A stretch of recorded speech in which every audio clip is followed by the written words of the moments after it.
6 वाला क्वेश्चन देखो, थोड़ा सा ट्रिकी है। Joseph and Kuntal work in a factory. Joseph takes 5 minute less time than Kuntal to make a product. Joseph makes 6 products more than Kuntal while working for 6 hours. Okay, let us write by calculating the number of products Kuntal makes during that time. समझो, यहाँ पे हम लोग मान लेते हैं, late, हमको नहीं पता कि 6 घंटा में कुंतल कितना प्रोडक्ट बनाता है। Late the number of products made by Kuntal in 6 hours, 6 घंटा लगा के वो कितना प्रोडक्ट बनाते हैं हमको नहीं पता, हम उसको x मानते हैं। इसका मतलब है 6 घंटा लगा के वो एक प्रोडक्ट बनाता है, x नंबर ऑफ प्रोडक्ट्स बनाता है। लैंग्वेज को सुधारूंगी, 6 घंटा लगाता है x नंबर ऑफ प्रोडक्ट बनाने में। x को मान लो, तुम लोग समझ लो अभी के लिए, मान लो 60 प्रोडक्ट्स। 6 घंटा लगाया, 60 प्रोडक्ट्स तैयार किया कुंतल ने, तो हर 1 घंटे में कितना प्रोडक्ट तैयार कर रहे हैं? 60/6 यानी 10 प्रोडक्ट। हर 1 घंटे में 10 प्रोडक्ट बना रहे हैं, तभी तो 6 घंटे में 60 प्रोडक्ट तैयार होगा। तो let the number of products made by Kuntal in 6 hour be. अब यहाँ पे देखो, अगर यहाँ पे number of products made by Kuntal in 6 hour is x, तो हम लोग घुमा के लिख सकते हैं देयरफॉर कुंतल, या फिर ऐसा लिख सकते हैं to make x number of products Kuntal takes 6 घंटा। अरे भाई 6 घंटा में x प्रोडक्ट बनाता है, घुमा के लिख सकते हैं ना कि x प्रोडक्ट बनाने के लिए 6 घंटा लगता है। इसका मतलब x यानी कि मान लो 60 प्रोडक्ट्स बनाने के लिए 6 घंटा लगा, तो हर एक प्रोडक्ट के लिए कितना घंटा लग रहा है? 6/60 करेंगे। तो यहाँ पे हम लिख रहे हैं to make 1 product Kuntal takes 6/x hour. ठीक है। सिमिलरली अगर कुंतल को 6 घंटे में, समझ रहे, अगर कुंतल 6 घंटे में x प्रोडक्ट बनाता है, तो जोसेफ, या फिर ऐसे लिखें number of products made bye Joseph in 6 hours. 6 hours में जोसेफ कुंतल से 6 ज़्यादा प्रोडक्ट बना पाता है। घुमा के लिख सकते हैं to make x + 6 products Joseph takes 6 घंटा, यानी घुमा के लिखें to make 1 product Joseph takes 6/। यहाँ तक हो गया। अब देखो, समझना इस बात को, एक प्रोडक्ट बनाने के लिए कुंतल को लगता है 6/x आवर। एक प्रोडक्ट को बनाने के लिए जोसेफ को लगता है 6/x + आवर। बोल सकते हो किसको ज़्यादा समय लग रहा है? कुंतल को ज़्यादा लग रहा है। क्यों दीदी? अरे बाबा क्वेश्चन समझो, 6 घंटा लगा के कुंतल x आइटम बनाता है, यानी x आइटम बनाने के लिए 6 घंटा लगता है, तो एक आइटम बनाने के लिए 6/x आवर्स लगेगा। लेकिन वही 6 घंटा में ये तो ज़्यादा बना ले रहा है ना। अगर ये 6 घंटे में ज़्यादा बना ले रहा है, इसका मतलब है हर 1 घंटे में या एक प्रोडक्ट को बनाने में, समझो अगर 6 घंटे में जोसेफ ज़्यादा सामान बना पा रहा है, इसका मतलब क्या निकल के आया कि हर एक प्रोडक्ट को बनाने में जोसेफ को कम समय लगता है, क्योंकि जोसेफ ज़्यादा मेहनती है, ज़्यादा जाबाज है। अब यहाँ क्वेश्चन में क्या बोला? Joseph takes 5 minutes less time than Kunal to make a product. तो समझो एक प्रोडक्ट को बनाने के लिए कुंतल को लगा इतना टाइम, एक प्रोडक्ट को बनाने के लिए जोसेफ को लगा इतना टाइम। दोनों के टाइम डिफरेंस में 5 मिनट का फ़र्क है, यानी कि जोसेफ को जो समय लगा वो कुंतल से 5 मिनट कम लगा। इमेजिन करो, अगर इसको, पहली बात तो बातचीत यहाँ आवर में है, 5 मिनट हम लोग यहाँ पे डायरेक्ट नहीं ले सकते, 5/6 60 आवर्स हो जाएगा। किसी भी मिनट को आवर में चेंज करने के लिए 60 करना पड़ता है, और 60 इसलिए करना पड़ेगा क्योंकि यहाँ बातचीत आवर में हो रहा है। तो हम क्या बोलेंगे कि देखिए, अगर जोसेफ को, मान लो जोसेफ को 20 घंटा लगा किसी काम को करने में, तो इसको कम लगा। कितना कम लगा? 20 घंटे में से, 20 आवर में से 5 मिनट माइनस कर दो, यानी जोसेफ को कुंतल के मुकाबले 5 मिनट कम समय लग रहा है। यानी कुंतल को अगर 20 घंटा लगता है, तो जोसेफ 20 घंटे में से 5 मिनट कम समय में वो काम करता है। तो हम क्या बोलेंगे कि देखिए, according to the problem, according to the problem Kuntal को जो समय लगा एक प्रोडक्ट को बनाने में, उसमें से अगर जोसेफ को समय जो लगा वो माइनस कर दें तो हम लोगों को 5 मिनट, और मिनट को आवर में चेंज करना होगा, 5/60 मिनट्स, 5/60 आवर कम लगा।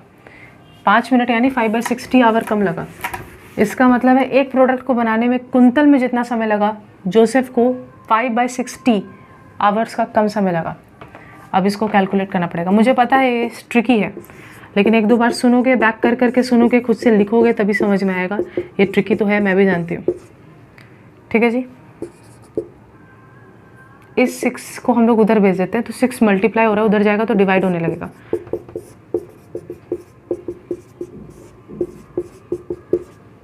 ठीक है।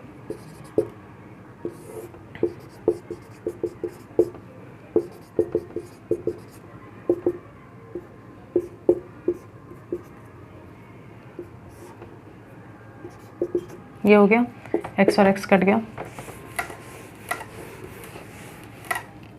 6/x² + 6x by 1/72 cross multiply कर दें तो x² + 6x = 72 × 6, 6 2 = 12 और 7 6 तुम्हारा आ जाएगा 42, यहाँ पे हो जाएगा 432।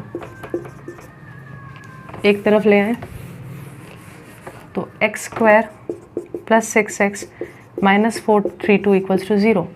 432 2 के टेबल में ले तो 216, फिर 2 के टेबल में ले 108, फिर 2 के टेबल में ले 54, फिर 2 के टेबल में ले 27, फिर 3 के टेबल में ले लाइन बार में, फिर 3 के टेबल में 3 बार में। ओहो मेरा गलती, आई एम सॉरी। हम लोग को तो श्रीधर आचार्य इसके फॉर्मूला से करना है। तो यानी इसको हम लोग लिख सकते हैं, इस फॉर्मेट में लिखा। अब हम लोग इसको कंपेयर करते हैं इसके साथ, यानी a का वैल्यू आ गया 1, b का वैल्यू आ गया 6 और c का वैल्यू आ गया -432। इसका क्या मतलब निकल के आया? श्रीधर आचार्य जी के फॉर्मूला के हिसाब से x का वैल्यू -b ± √b² - 4ac/2a। इसका मतलब x का वैल्यू -6 ± -6 का whole square -4 × a × -432/2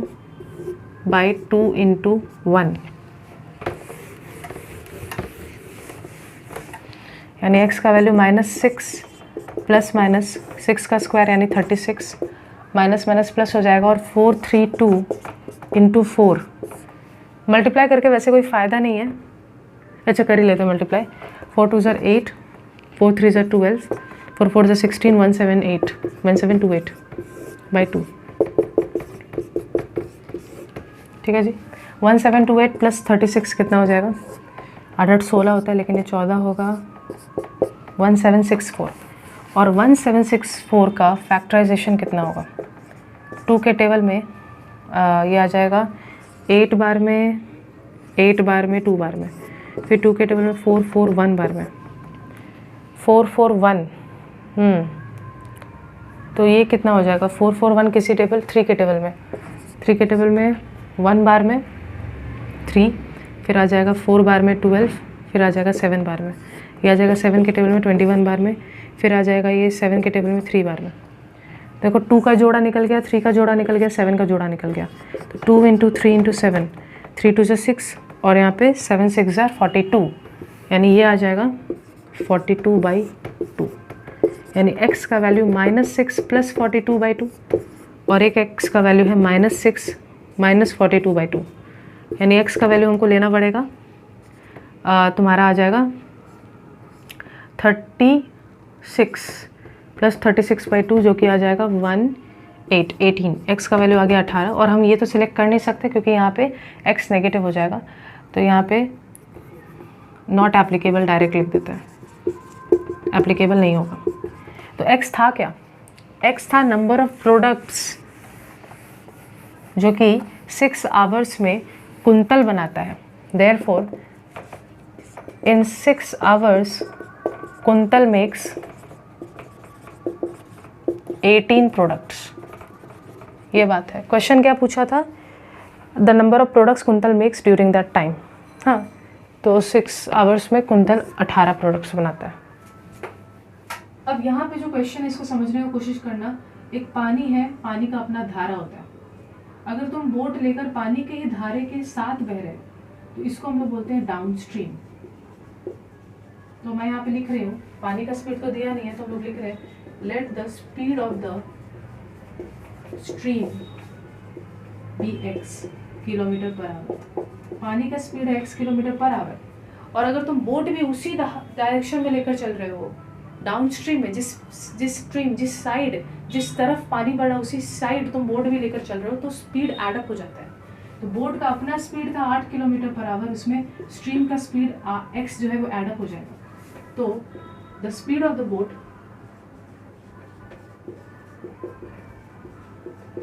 in down stream में जो बोट का स्पीड है वो 8 + x किलोमीटर पर आवर होगा, यानी अपने स्पीड में और x किलोमीटर, यानी बोट का अपना स्पीड है उसमें स्ट्रीम का स्पीड एडअप हो जाएगा। सिमिलरली जब ये पानी के बहाव के खिलाफ बढ़ेगा तो उसके स्पीड में से हम लोग को स्ट्रीम का स्पीड माइनस करना होगा, क्योंकि वो पानी के खिलाफ जा रहा है तो जो स्पीड बोट का होगा वो घट जाएगा। समझना, अगर पानी ऐसे जा रहा है तुम भी बोट ऐसे ही लेके जा रहे हो तो धड़ाधड़ नीचे उतरोगे, लेकिन पानी ऐसे जा रहा है और तुम बोट को खिलाफ लेकर आ रहे हो तो तुम्हारा जो स्पीड है वो कम हो जाएगा, क्योंकि पानी का स्पीड और तुम्हारे स्पीड में टक्कर होगा। तो the speed of the boat in upstream कितना हो जाएगा, तुम्हारे स्पीड में से जो स्ट्रीम है उसका स्पीड घटाना पड़ेगा। अब यहाँ पे देखो क्या बोला कि डाउन स्ट्रीम में ये 15 किलोमीटर चलता है, तो यानी डाउन स्ट्रीम का बात देख रहे हैं। डाउन स्ट्रीम में कितना डिस्टेंस ट्रैवल कर रहा है ये बोट, 15 किलोमीटर का, और उसका स्पीड कितना है डाउन स्ट्रीम जाते वक्त 8 + x का। तो कितना टाइम लग जाएगा उसको, तो हम लोग जानते हैं टाइम निकालने के लिए हम लोग डिस्टेंस बाई स्पीड करते हैं, यानी 15/8 + x हो गया, डन है। सिमिलरली अपस्ट्रीम में जो डिस्टेंस ये ट्रैवल कर रहा है वापस आते वक्त ये 22 किलोमीटर का डिस्टेंस ट्रैवल कर रहा है, तो जो स्पीड होगा वो तो दिया हुआ है 8 - x, इसका मतलब जो टाइम लगेगा वो होगा डिस्टेंस बाय स्पीड, यानी 22/8 - x kilometre, sorry x hour. बोल रहा है कि डाउन स्ट्रीम जाके अपस्ट्रीम आने में जो टोटल इसको समय लगा वो 5 घंटे का था। इसका मतलब ATP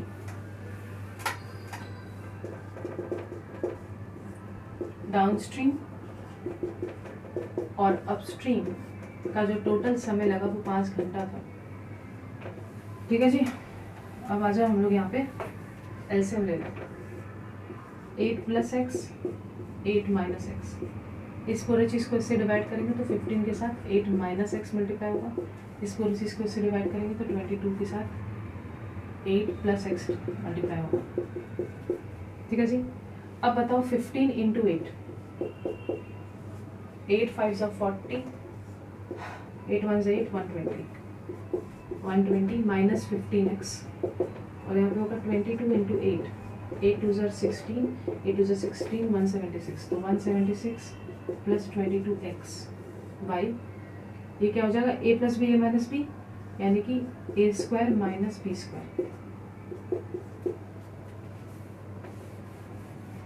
ठीक है, बता रही हूँ, तो ये क्या हो जाएगा अगर हम लोग यहाँ पे 120 और इसको एडअप कर दें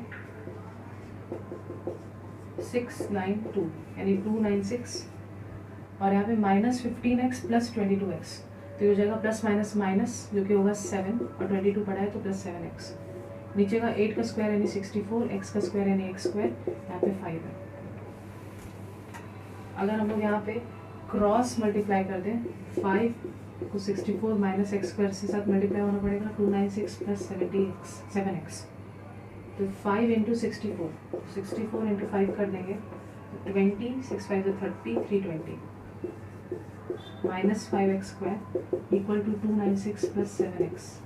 सब कुछ लेफ्ट में ले आए तो -5x² को पहले लिख रहे हैं, -7x + 320 पहले से था, -296,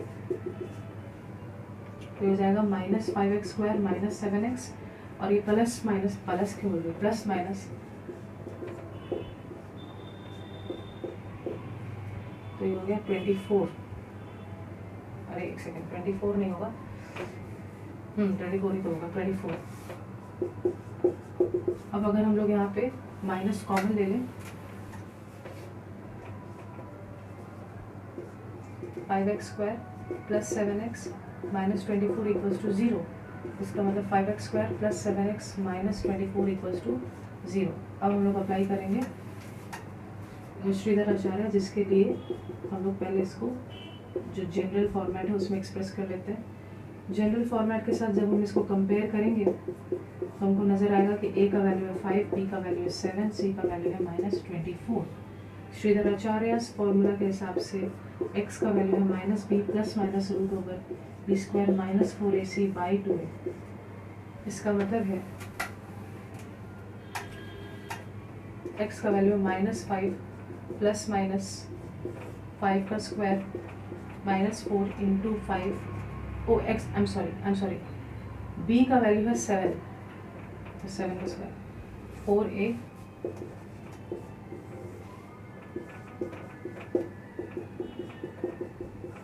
सेवन का स्क्वायर यानी 49 minus minus plus 5 to 20, 20 into 24, तो 24 टू 480 और 0 हो जाएगा, मल्टीप्लाई कर देना 480 आएगा, और नीचे है बाई 10।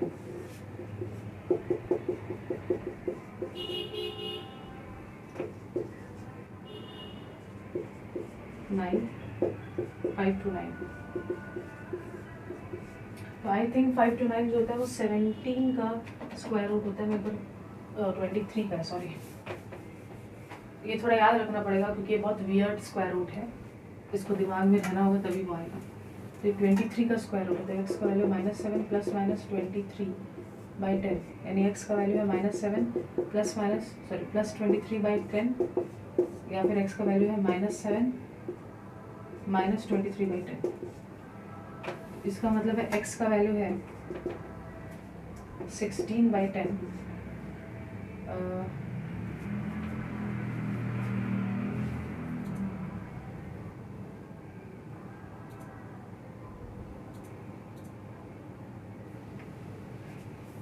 सिक्सटीन बाई 10 हो जाएगा, यानी 5 और 8, यानी x का वैल्यू हो जाएगा 8 बाई 5, और यहाँ तो माइनस में आएगा जो कि अनएक्सेप्टेबल है, नॉट एक्सेप्टेबल, क्योंकि x का मतलब है यहाँ पे क्या, x was the speed of the stream, तो यहाँ पे किलोमीटर पर आवर आंसर होगा the speed of the stream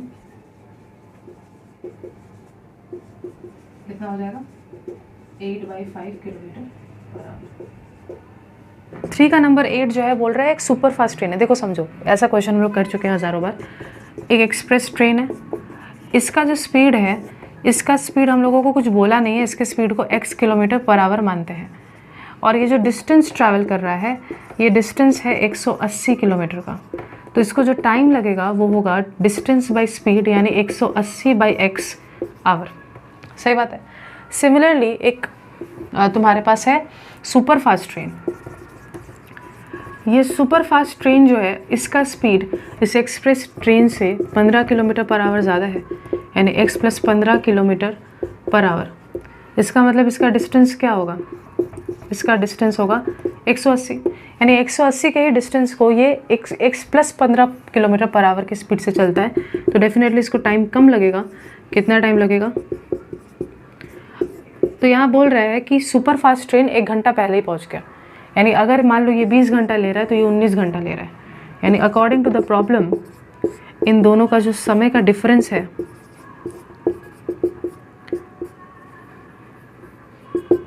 वो 1 घंटा है। 180 को कॉमन ले लिया, 1 by x minus 1 by x plus 15 equal to 1। इसका मतलब है 1 by x minus 1 by x plus 15 equal to 1 by 180, यानी कि x plus 15 minus x equal to 180। x और x कैंसिल हो गया, इसका मतलब हम लोग लिख सकते हैं 15 by x plus 15 is equal to 180। इसका मतलब 15 by x square plus 15x is equal to 180। Alright, अगर हम लोग यहाँ पे क्रॉस मल्टीप्लाई करें तो x square plus 15x is equal to 180। अब 180 मतलब 18 इंटू 15 करते हैं, 0 लगा देंगे। 8 5 ज़ा 40, 5 1 ज़ा 5, 9 हो जाएगा। 1 8 ज़ा 8, 18, 0, ये हो जाएगा 17, 270 और लास्ट में एक और 0 लगा देंगे क्योंकि 180 था। अब सब कुछ एक तरफ ले आते हैं, यानी x square plus 15x minus 2700 equals to 0। इसका मतलब क्या हो जाएगा x, अच्छा इसका मतलब इसको लिख सकते हैं एक्स स्क्वायर प्लस 15x प्लस ऑफ माइनस 2770 इक्वल्स टू 0। अब इसको कंपेयर करें, इसको अगर हम लोग कंपेयर करें a x square plus b x plus c equals to 0 के साथ, तो पता चलता है कि ए का वैल्यू 1 है, बी का वैल्यू 15 है और सी का वैल्यू माइनस 2700 है। तो श्रीधर आचार्य फॉर्मूला के हिसाब से x का वैल्यू है minus b plus minus root over b square minus 4ac/2 है। इसका मतलब है माइनस 15 प्लस माइनस 15 का square minus 4a 4 into 1 into 2700 minus में होगा बाई 2 इंटू 1।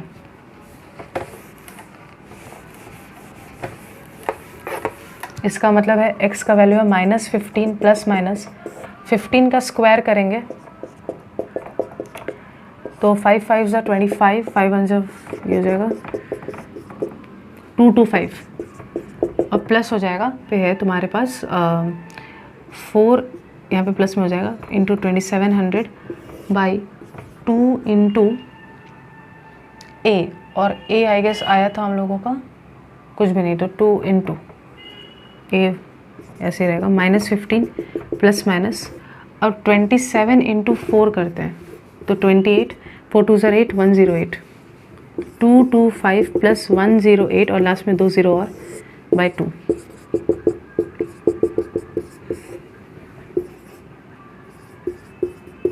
11025 बाई 2। अब 11025 जो आया है इसका हम लोग, सॉरी ये रॉन्ग आया था, 11025 होल डिवाइडेड बाई यहाँ पे 5 के टेबल में 2 बार में 0 और 5, फिर 5 के टेबल में 4 बार में 1 बार में, फिर 441, तो 441 हम लोग ऑलरेडी, अच्छा इसको हम लोग कर सकते हैं 3 के टेबल में 1 बार में 6 बार में और 1 सेकेंड 1 बार में 4 बार में और 7 बार में, फिर 7 के टेबल में 21 बार में, 7 के टेबल में 3 बार में। तो क्या निकल के आया 5 का जोड़ा, 3 का जोड़ा और 7 का जोड़ा, तो ये हो जाएगा 21 इंटू 5 कितना होता है, 21 इंटू 5 आ जाएगा 105। तो ये एक्चुअल में आएगा x minus 15 plus minus 105 by 2। इसका मतलब है कि x का जो वैल्यू आया है minus 15 plus minus plus 105 by 2 और एक वैल्यू आया है माइनस 15 माइनस 105 बाई 2, जो कि नॉट एक्सेप्टेबल है क्योंकि x यहाँ पे स्पीड है एक्सप्रेस ट्रेन का, जो कि नेगेटिव नहीं हो सकता है, नॉट एक्सेप्टेबल। ये हम देखते हैं, तो ये कितना हो जाएगा, ये हो जाएगा 90 बाई 2 जो कि हो जाएगा 45। सो x is 45 kilometre per our, यानी एक्सप्रेस ट्रेन का जो स्पीड है, एक्सप्रेस ट्रेन स्पीड हो जाएगा 45 किलोमीटर पर आवर। डन है, ऑल राइट। नंबर 9 देखो, बोल रहा है Rehana went to the market and saw the price of dal of 1 kg is 20 rupees less than the price of rice of 1 kg is 40 rupees less than the price of 1 kg fish. The quantity of fish and that of dal into 40 rupees is equal to the quantity of rice into 80. बाप रे। Then let us calculate the cost price of 1 kg of fish. Important question, क्योंकि समझना थोड़ा मुश्किल है। समझो, fish का कितना क्वांटिटी खरीद रहे हैं, ये तो यहाँ पे अच्छा 1-1 kg का हिसाब से बताया, ठीक है। यहाँ पे क्या बोल रहा है कि the price of dal is 1 kg is 20 rupees less than the price of rice, और राइस का price is less by 40 rupees than the price of 1 kg fish. तो 1 kg फिश का दाम तो लिया नहीं है, तो हम लोग लिख रहे हैं लेट द प्राइस पर KG of fish, 1 KG fish का दाम को हम लोग x रुपीज़ लेते हैं, देयरफॉर द प्राइस ऑफ, देखो द प्राइस पर केजी ऑफ राइस, तो राइस का है x minus 40, therefore the price पर केजी ऑफ दाल, तो दाल का क्या लिखा है समझो, the price of dal is 1 kg is 20 rupees less than the price of rice, एक second, the price of dal is 20 rupees, अच्छा द प्राइस ऑफ दाल, अच्छा क्वेश्चन को ध्यान से पढ़ो, the price of dal is of 1 kg, 1 kg दाल का दाम 20 रुपया और 1 kg राइस का दाम 40 रुपये कम है फिश के 1 kg दाम के हिसाब से, यानी दोनों का कंपैरिजन फिश के दाम के हिसाब से हुआ है। तो 1 kg फिश का दाम है x, 1 kg राइस का दाम x माइनस 40 है और 1 kg दाल का दाम x माइनस 20 है। यहाँ तक ठीक है। The quantity of fish and that of dal in 240 rupees, तो अगर बताओ 1 kg दाम, 1 kg फिश का x रुपया लगता है, तो 240 में कितना, 240 रुपीज़ खर्च करके कितना kg मिलेगा, तो हम बोलेंगे if x kg of fish, sorry if 1 kg, तो इसको हम लोग लिख सकते हैं by spending rupees x on fish we get 1 kg, है ना, x रुपया खर्च करते हैं तो फिश से 1 kg मिलता है, therefore by spending 240 rupees on fish we get 1 x kg। बात समझ पा रहे हो, x रुपया, तो इसका मतलब है x रुपया जब हम फिश पे खर्च करते हैं तो हमको 1 kg फिश मिलता है, तो अगर हम 1 रुपया फिश पे खर्च करें तो हमको 1/x kg फिश मिलेगा। तो वहीं अगर हम लोग 240 रुपया फिश पे खर्च करें तो हम लोगों को 240 इंटू 1/x यानी 240/x kg फिश मिलेगा। कब, जब हम 240 रुपया खर्च करेंगे, ठीक है। सिमिलरली अगर हम लोग, ये हो गया 240, फिश का कितना आ गया 240/x, अगर हम 240 रुपये खर्च करेंगे तो फिश इतना खरीद पाएंगे। Similarly by spending x minus 20 rupees on dal we get 1 kg, तो 1 रुपया खर्च करके हम लोगों को 1/x माइनस 20 kg दाल मिलेगा। इसका मतलब 240 रुपीज़ खर्च करके हम लोगों को 240/x माइनस 20 kg दाल मिलेगा, यानी कि दाल का क्वांटिटी कितना हो गया 240/x माइनस 20। बोल रहा है ये जो दोनों क्वांटिटीज़ मिला है ये बराबर है, it is equal to the quantity of rice in 280 rupees. 280 रुपये जब हम राइस पे खर्च करते हैं तो similarly by spending x minus 40 on rice we get 1 kg, by spending 1 rupee we get 1/x minus 40। तो 280 रुपये जब हम राइस पे खर्च करते हैं तो हमको मिलता है 280 यानी कि समझना 280 रुपये खर्च करके जो राइस मिलता है वो बराबर है उसका जो क्वांटिटी है, मान लो इसको, मान लो समझ लो 280 रुपये राइस पे जब खर्च करते हैं, मान लो 50 kg राइस मिल रहा है, मान लो एक पल के लिए, तो ये 50 kg बराबर होगा फिश का और दाल का जो क्वांटिटी मिल रहा है 240 रुपये खर्च करके। 240 अगर हम लोग फिश पे और दाल पे खर्चा करें तो हम लोगों को जो मिल रहा है, मतलब मान लो फिश का हम लोगों को, मान लो पर के लिए फिश का हम लोगों को 20 kg मिल रहा है 240 रुपये खर्च करके और दाल का 30 kg मिल रहा है, ये बराबर है 50 kg के। और इस 50 kg राइस खरीदने के लिए 280 का खर्चा करना पड़ता है। रिपीट कर रही हूँ, 20 रुपया फिश का मिल रहा है कब, सॉरी 20 kg फिश का मिल रहा है कब, जब 240 खर्चा हो रहा है। 20 kg दाल का कब मिल रहा है, जब 240 खर्चा हो रहा है। 20 kg फिश का मिल रहा है जब 240 खर्चा हो रहा है। 30 kg दाल का मिल रहा है जब 240 खर्चा हो रहा है। दोनों का सम कर रहे हैं 50 kg आ रहा है, तो 50 kg का राइस प्राप्त करने के लिए 280 खर्च करना पड़ रहा है। समझे? इसका मतलब निकल के क्या आया, ATP कि इन दोनों का 240 पे जो खर्चा करके मिल रहा है क्वांटिटीज़, इसका सम बराबर है 280 रुपये राइस में जो खर्च कर रहे हैं उसके क्वांटिटी के। ठीक है जी, 240 कॉमन ले लो,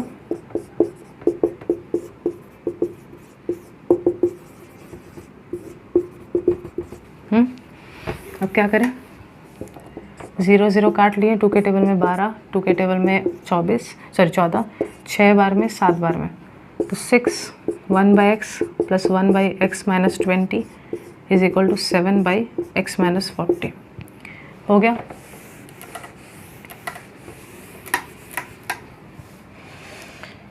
ये हो जाएगा 1/x और ये जो 6 था उसको नीचे भेज देते हैं, तो 7/6 ब्रैकेट में, यानी कि अंदर नीचे मौजूद दोनों के साथ 6 मल्टीप्लाई होने लगेगा।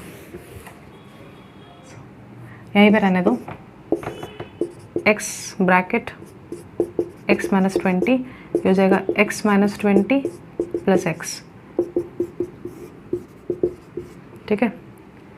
तो ये क्या हो जाएगा 6, अच्छा यहाँ पे रुको, ब्रैकेट खुलेगा तो x plus x 2x minus 20 और नीचे x square minus 20x is equal to 7/x minus 40।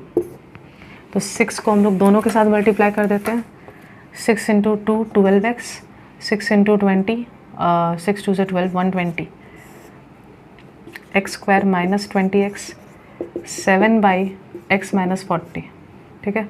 Cross multiply कर लो,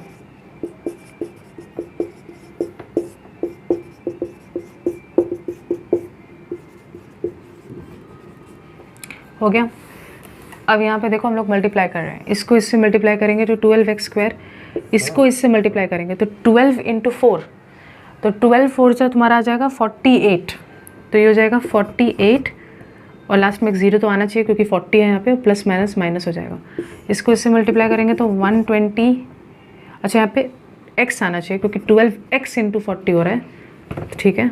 120 minus 120x minus minus plus हो जाएगा, यहाँ पे आ जाएगा प्लस 4800, क्योंकि यहाँ पे भी एक 0 यहाँ पे भी 0 है। 120 इंटू 40 करोगे तो 4800 हो जाएगा। ये हो जाएगा 7x स्क्वायर माइनस 7 2 से 140x, ठीक है। सब कुछ एक तरफ ले आते हैं तो 12x square minus 7x square, इस ये तो यहीं पे था माइनस 480x माइनस 120x और ये माइनस 140 इधर आएगा तो plus 140x plus 4800 equal to 0। इसको माइनस करेंगे तो क्या हो जाएगा 5x स्क्वायर, और यहाँ पे माइनस करेंगे, पहले तो देखो यहाँ पे माइनस माइनस प्लस हो जाएगा, तो 480 प्लस 120 0, 600 हो गया, माइनस के साथ ही रहेगा क्योंकि माइनस माइनस प्लस, लेकिन साइन माइनस करेगा, और 140, तो प्लस माइनस माइनस होगा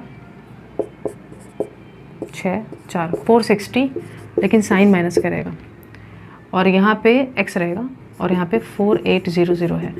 अब हम लोग 5 कॉमन ले लेते हैं। अगर हम लोग यहाँ पे 5 को कॉमन ले लें, एक्स स्क्वायर माइनस 4 कैसे पता चलेगा, यहाँ क्या बचेगा 460 में से 5 काटा कुटी करो 92 x, और यहाँ पे 4800 में से 5 कैंसिल करो, ये क्या हो जाएगा 960। तो 5 उसके साथ चला गया नीचे तो कोई फ़र्क पड़ा नहीं। ओह बाप रे, इतना लंबा लंबा कैलकुलेशंस एग्ज़ाम में नहीं देना चाहिए, बस बहुत घटिया है, बहुत लंबा कैलकुलेशन है। श्रीधर आचार्य से तो मतलब और माथा बच्ची होगा इसमें, बट क्या करें, करना है उसी से। इसको हम लोग लिख सकते हैं -92x प्लस 960 इक्वल टू 0। इसका मतलब है x श्रीधर आचार्य के हिसाब से, अच्छा मैं दिखाई दे रही हूँ, x square plus b x plus c equals to 0, यानी a का वैल्यू है 1, b का वैल्यू है -92 और c का वैल्यू है 960। इसका मतलब है श्रीधर आचार्य इस फॉर्मूला के हिसाब से x equal to -b plus minus root over b square minus 4ac by 2a। तुम सोच रहे होगे दीदी इतना फास्ट क्यों कर रही हैं, फास्ट नहीं करूँगी तो एक सम में ही तुम्हारा आधा घंटा निकल जाएगा। क्या करूँ, माइनस ऑफ -92 प्लस माइनस -92 का square into 4 into 1 into 960 whole divided 960।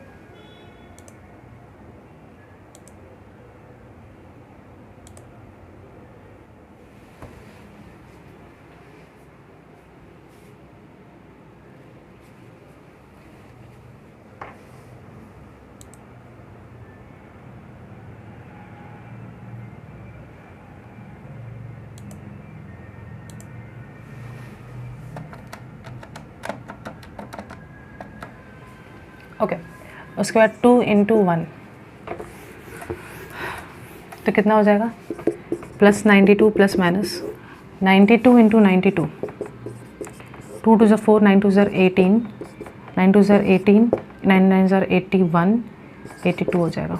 4 8 8 16, 3 9, तो 9364 माइनस 9 6 इंटू 4, 6 4 24, 9 4 36, 38 और लास्ट में 0 अभी आएगा 3840 बाई 2।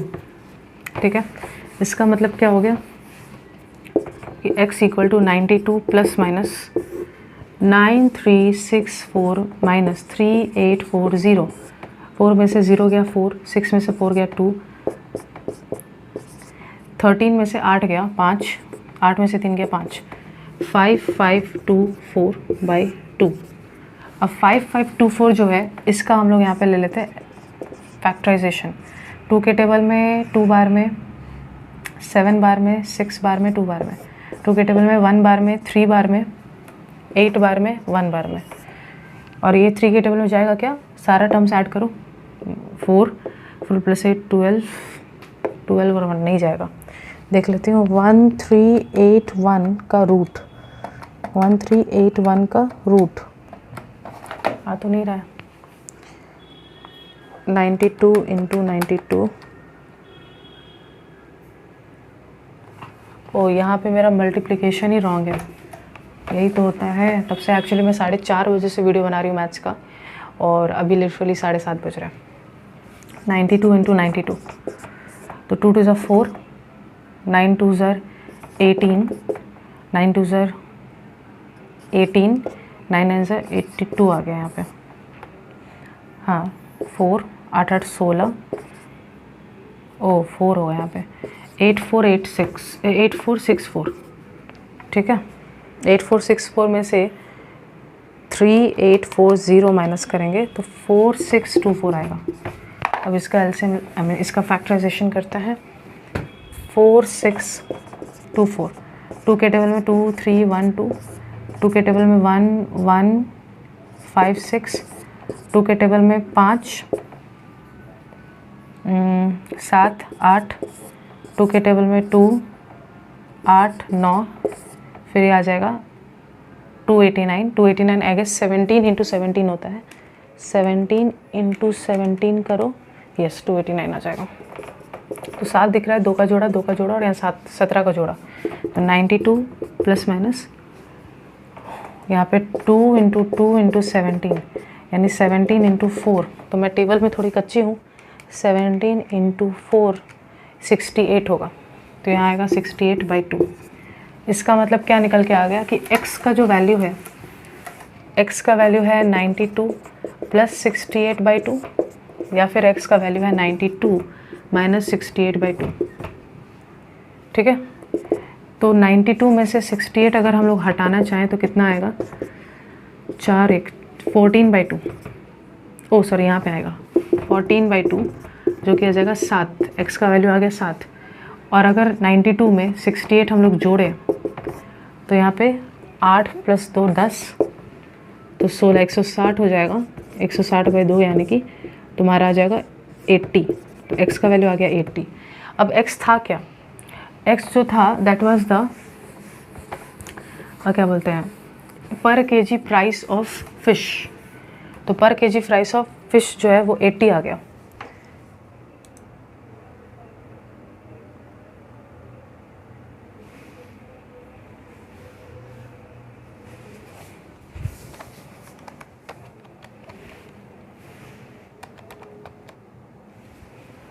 अच्छा यहाँ पे मेरा मिस्टेक है, ये होगा 24/2 जो कि हो जाता है 12। तो x का वैल्यू 12 आ गया, x का वैल्यू तुम्हारा 12 आ गया, तो इसका मतलब x नाम दिया था। अब दाम तो पॉजिटिव ही होता है, तो दोनों ही केस में पॉजिटिव आया, लेकिन ध्यान से देखो क्या बोला है, the price of dal is 20 rupees less then that of fish. तो अगर x का दाम 12 ले लिया, यानी फ़िश का दाम 1 kg का दाम 12 ले लिया, तो फिर दाल का दाम 12 माइनस 20 होना चाहिए, जो कि नेगेटिव हो जाएगा, जो कि पॉसिबल नहीं है। बोल रहा है since price of dal is x minus 20, x minus 20, therefore if x is 12 then x minus 20 जो हो जाएगा वो होगा 12 minus 20 जो कि होगा -8। इट्स नॉट पॉसिबल, पॉसिबल नहीं है। इसका मतलब है प्राइस पर केजी ऑफ फिश जो होगा वो हम लोगों को 80 रुपये ही लेना पड़ेगा, क्योंकि अगर हम लोग प्राइस 12 ले लिए तो फिर दाल का दाम कैसे जस्टिफाई करोगे। इसका मतलब ये करेक्ट होगा। विद दिस हम लोगों ने 1.4 कंप्लीट किया। अगले वीडियो में आगे बढ़ेंगे।